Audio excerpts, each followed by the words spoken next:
Today we're going to talk about John Zeltner.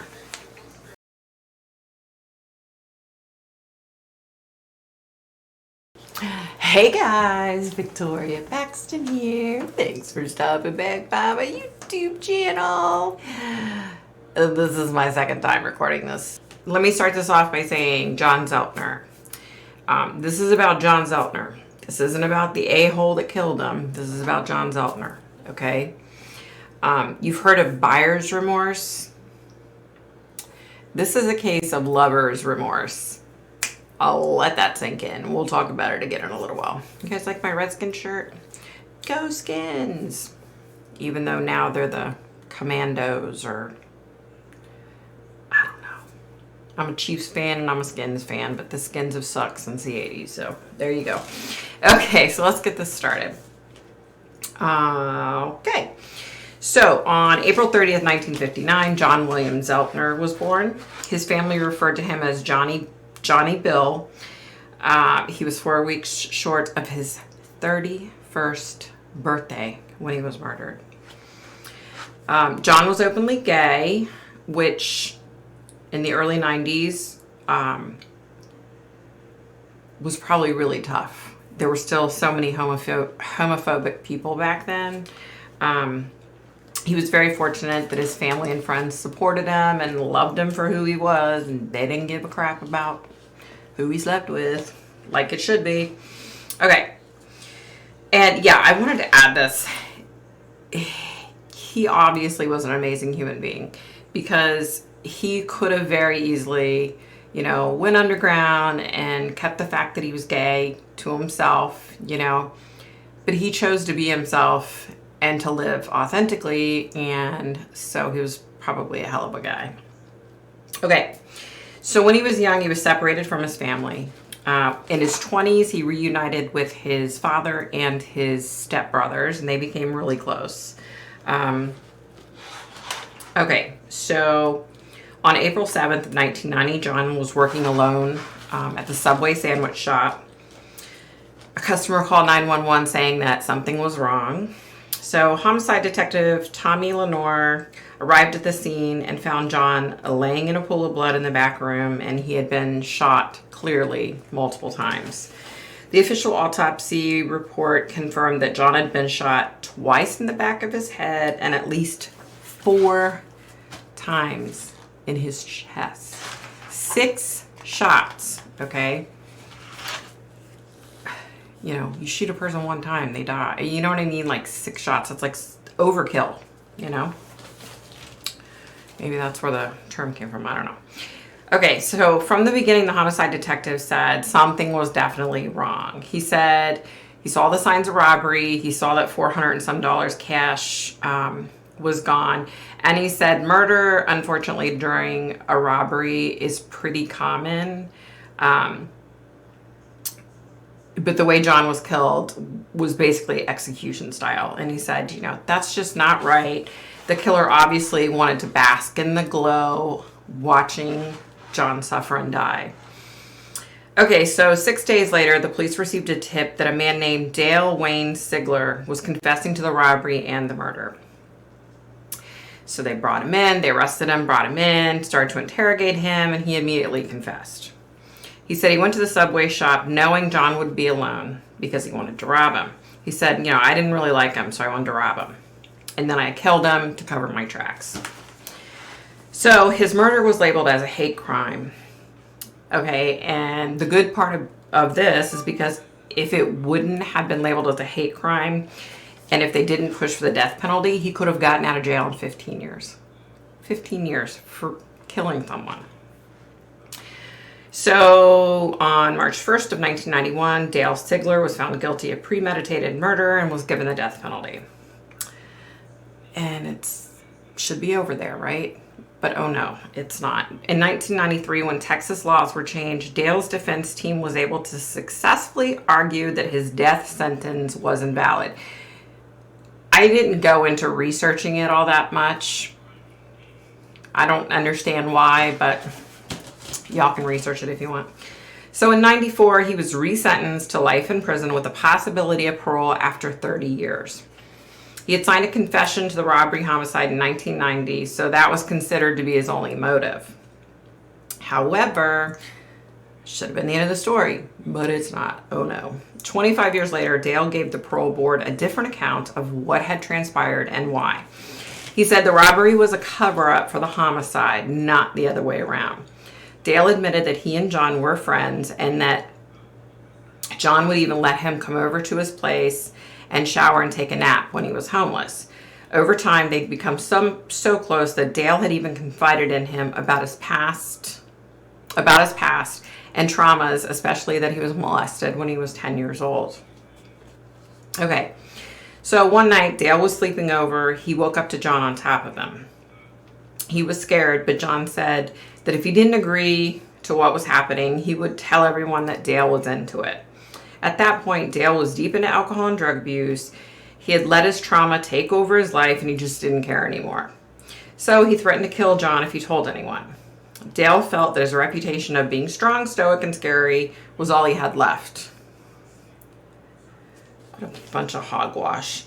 2 days later, when John called looking for Dale, Dale assumed that he was going to start spreading lies about their homosexual relationship. So Dale decided he was going to kill John. Okay, so fast forward 30 years. Dale gets out of prison. He ended up meeting this lady, Carol, through another inmate at the jail. And he called her Mama Carol, and he said she was like a second mom to him. So he got paroles. He went to live at her house. Okay. So now let me tell you how this played out with me, okay?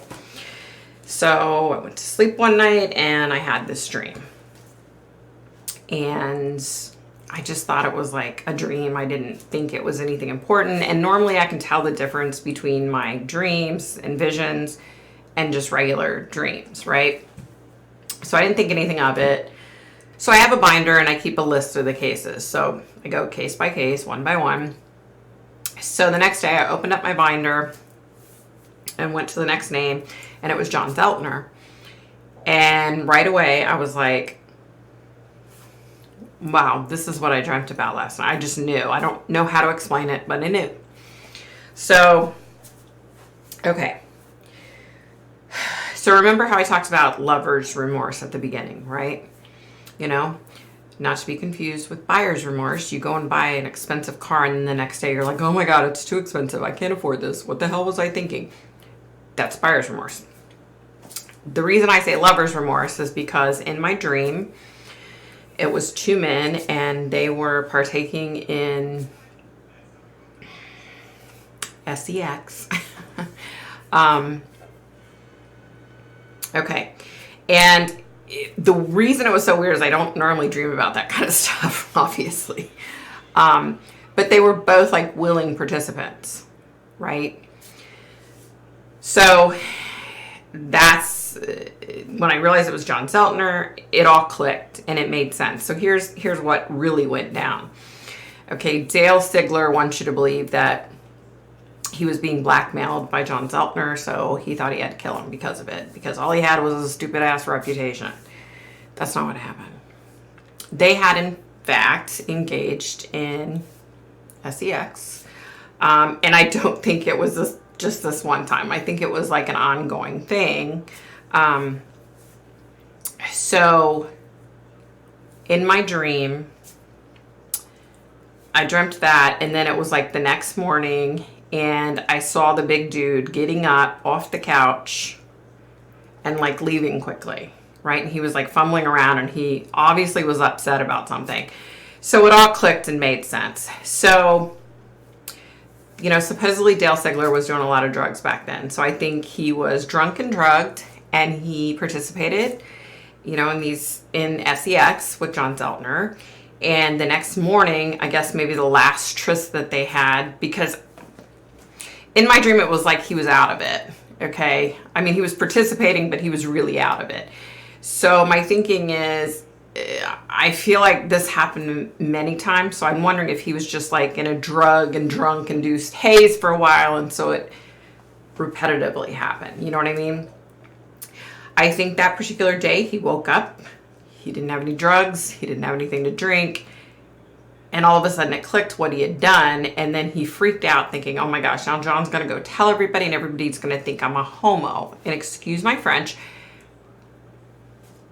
but Dale referred to gay people as homos, okay? Which I hate that derogatory term. It's disgusting. Now, he claims as of today, because here's what I did. So when I had to do the research part of things, I saw that he was in some TV show on Netflix about after he got released from prison. So I bit the bullet and watched it. And of course, he's like, oh, I'm not homophobic.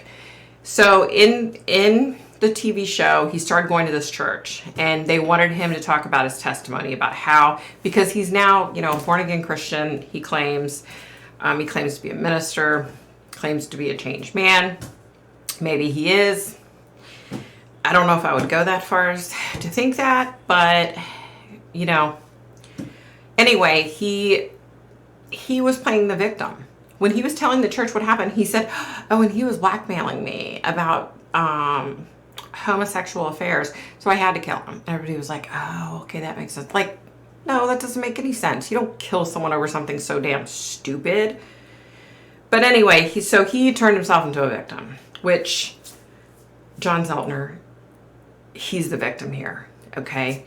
And his family that has to live, with this horrible crime happening to their brother, their son, their friend, their uncle, he's the victim. His family deserves justice. I don't feel that they got justice. Dale Sigler said, oh, I served 30 years in prison. I served my due time. Well, how much is a life worth? You know what I mean? Like, you massacred this guy. You executed him over something so insanely stupid. And now you're the victim. Yeah. So I don't have any sympathy for this guy, Dale Sigler. I really could give a crap.